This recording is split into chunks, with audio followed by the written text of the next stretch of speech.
Welcome all the participants over here. Today is the third day.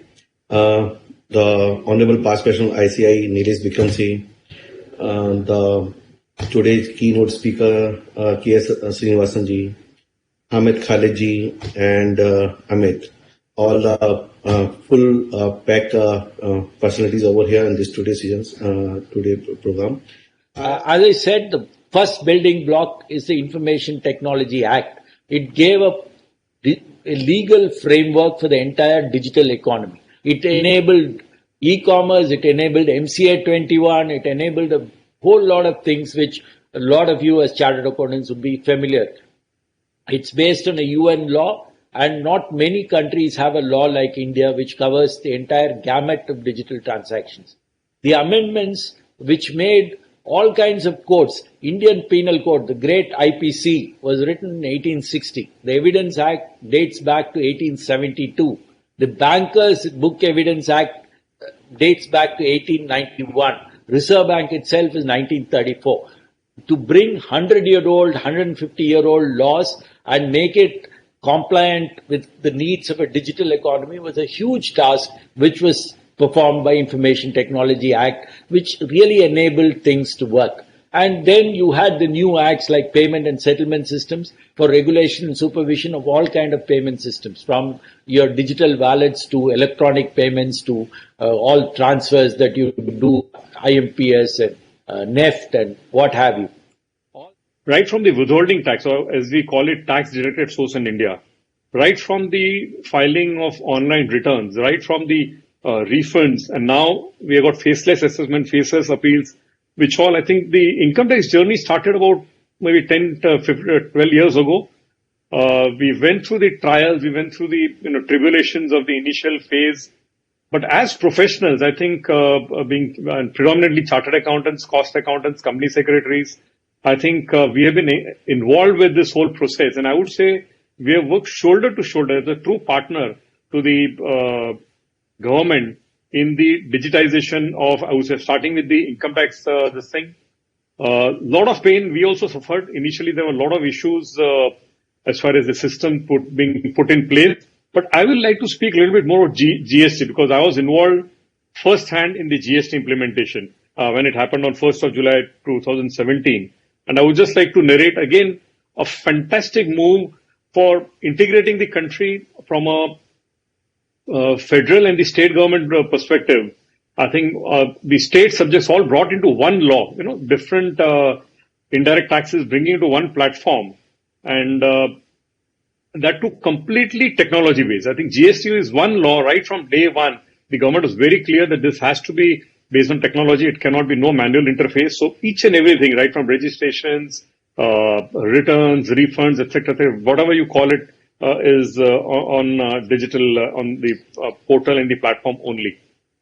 So huge efforts made. Let me tell you. First, and I can just give you the journey which as a professional we saw. The first draft of the GST law came somewhere in, I think, the early January of 2017. The ICI gave a lot of suggestions therein as a body. Then the second draft came, again further suggestions, and finally, in whatever manner, I think the way I believe this government works is there will always be issues, in implementation. So better to implement early and face the issues rather than wait for a perfect system to be done. So that's the model.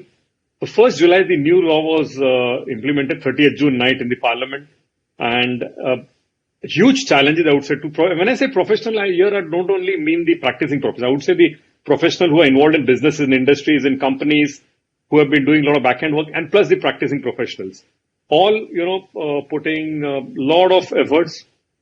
Unfortunately, I would say in the GST, one of the key problems which we faced was the technology, I would say, challenges. And I can just share when we look at the cost of digital, implementation, I think one cost which is, I don't know whether the government is measuring or not, is the millions and millions of man hours lost for the technology, I would say, initially not being. So I think somewhere one needs to do a proper, whenever we come out with something similar in future, a much more introspection that how do we see that the technology is, I would say, capable of serving the purpose which is there.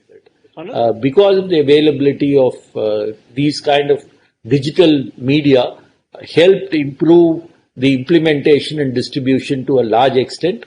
It does not mean it is perfect. There were still gaps and there were still problems. For example, there were problems like there were people using technology to tackle solutions. One of the ways in which the virus spread was studied was through mobility solutions, where government looked at mobility data to understand where are the migrants going and where is economic activity reducing, where is economic activity increasing, where the relief has to go. So in many of these cases, technology was a great enabler, and it only strengthened the point that you need to push digital more in order to be ready to look at these kind of pandemics. Even in terms of the strategies for isolation of people who are you had very interesting experiments. People might have heard Karnataka, you quickly, the hospitals are overrun, so people are doing isolation and quarantine at home. So how do I know that I don't stay home, I get out? People are asked to switch on their mobile and send a photograph to, and then their lat long was logged to find out whether they're still within the containment zone or they have not moved out. Applications like that grew up, and now if you see, almost all states have a COVID dashboard and have a COVID application for giving e-pass and various other things, which really helped matters. So it only proved that digital is naturally non-touch, non-physical layer, which is very useful. It only proved that thing. Then, in fact, with e-governance initiatives which Government of India has taken, now the concept is coming of evidence-based decision making. In fact, if you would have heard Prime Minister speaking on many occasions, he talks about that accounting is not mere those activities which happen after the event has happened, just to record it and show it what has happened. Perhaps he is hinting at that accounting should be a means for generation of information for decision making, which means that both the timeliness and the quality has to improve over a period of time. Its credibility has to improve over a period of time so that it becomes the basis of decision making. And we can take decisions based on evidence which is actually there rather than based on perceptions. So this is something which is a very big gap, which we have to fill now. And in fact, if we see the technological developments which are happening across the country, it is feasible now to have a system in place whereby we have the timeliness and quality. And if those two are achieved, it will add to the transparency in the governance process. And one thing which I would say is that, in fact, there have been certain compliance and regulatory requirements. In fact, if someone would have seen last 10, 12 years in India, meaning Makas came into place, then NAFRA has come into place, the regulation is increasingly becoming more. What is the reason for it? Well, if we see it in perspective, regulation was there in the advanced countries quite a bit.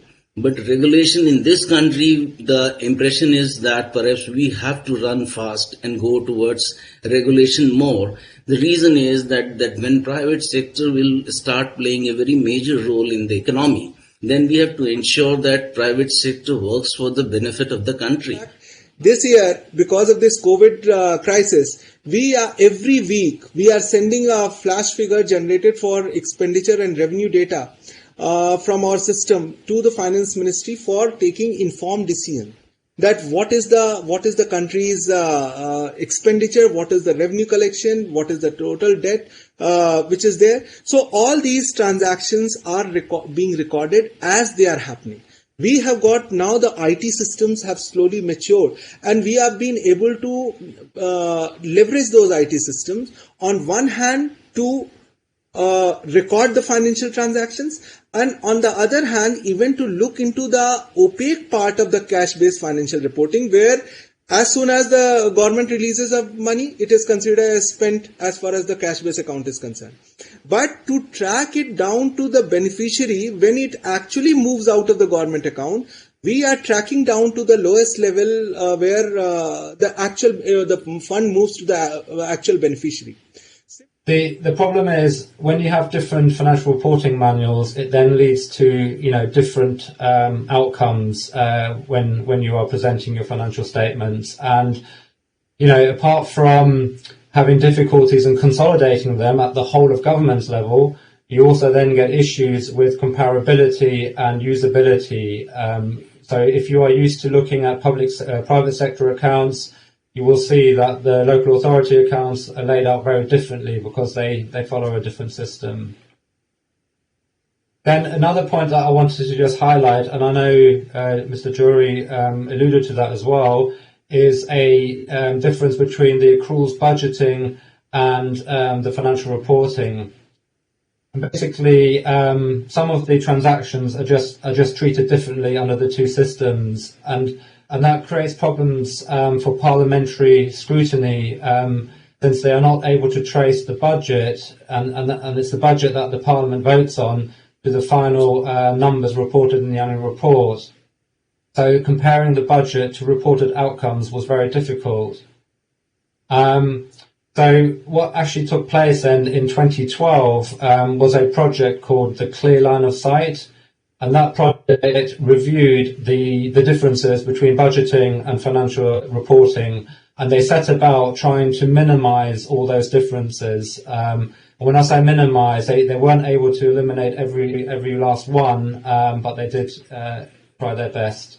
But I think what I just want to say on this topic as well is that one of the problems remains is that you have budgeting remains a specialist task in its own right, and financial reporting is a specialist task in its own right, and the people still speak a different language, and it creates issues basically because when you're trying to align budgets to financial reporting, you need to have a certain degree of commonality. So thank you for everybody for joining and making this webinar a grand success. With this, I sign off and close this global 3-day global webinar organized by our Government and Public Finance and Accounts Committee, led by Wadi Chairman Dheeraj Khandelwal. Dhanyawad. Thank you all. Thank you very much. Thank you. Thank you to all. Thank you, Bejan sir. Thank you, Rajori sir, MPB. Recording has stopped. Thank you very much. Thank you. Thank you.